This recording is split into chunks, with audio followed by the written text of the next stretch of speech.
Supreme কোর্টের নির্দেশে গোটা প্যানেল খারিজ হয়ে যাওয়ার পর কেটে গিয়েছে 7টা মাস। উৎসবের আধারে দিন কাটছে চাকরিহারা গ্রুপ সি গ্রুপ ডি শিক্ষাকর্মীদের, কারণ স্যালারি পোর্টালে কারোর নাম তোলা হয়নি। আর এই অবস্থায় শিক্ষকদের তবুও আরেকবার চাকরির পরীক্ষা নেওয়া হয়েছে, কিন্তু শিক্ষাকর্মীদের কি হবে?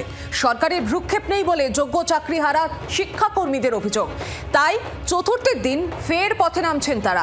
করুণাময়ী মোড়ে শুরু হয়েছে জমায়েত, আর এরপরই আচার্য সদন অভিযান রয়েছে তাদের। পুজোর মুখে পুলিশের অনুমতিবিহীন এই কর্মসূচি আটকাতে তৎপর রয়েছে প্রশাসন।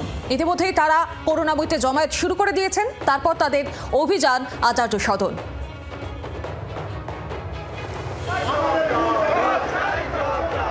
বিস্তারিত জানবো এই নিয়ে, সঙ্গে রয়েছেন সরাসরি প্রতিনিধি রনয় তিওয়ারি। রনয়, ইতিমধ্যে তারা করুণাময়ীতে জমায়েত হয়েছে যেমনটা জানা যাচ্ছে, কি অভিযান রয়েছে তাদের এবং কি জানতে পারছো? আর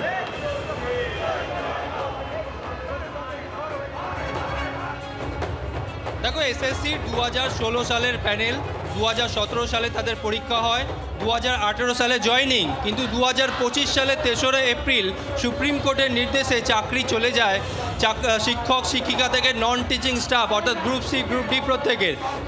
যারা শিক্ষক শিক্ষিকা চাকরিহারা তারা ইতিমধ্যে পরীক্ষা দিয়েছেন, কিন্তু যারা group C group D staff তাদের এখনও পর্যন্ত পরীক্ষা পর্যন্ত হয়নি। তারা স্কুলে পর্যন্ত যেতে পারছেন না, তারা মাইনে পর্যন্ত পাচ্ছেন না। আজকে দুর্গাপূজার চতুর্থী, রাস্তায় তারা এইভাবে পড়ে রয়েছেন। আমি যদি একবার ছবিটা দেখাই, করুণাময়ী থেকে এই মুহূর্তে মিছিল শুরু হয়েছে। এসএসসি ভবনের দিকে তাদের মিছিল যাচ্ছে বিভিন্ন দাবি দাওয়া নিয়ে, যে দাবিগুলো মূলত তাদের রয়েছে, যে তাদের দাবি তাদের কাছ থেকে শুনবো। কি দাবি রয়েছে আপনাদের? আমাদের তো 7 মাস ধরে আমরা বেতন পাচ্ছি না, তা আমাদেরকে নিয়ে সরকার কি ভাবছে? আমাদের চাকরি থেকে আমাদের দাবি আমাদের চাকরি পুনর্বহাল থাক, আমাদের এটাই দাবি। একদমই রনয়, দেখতে পাচ্ছি তাদের যে দাবি তারা তুলে ধরছেন, তাদের চাকরির দাবি তারা জানাচ্ছেন। আপাতত ধন্যবাদ তোমাকে রনয়।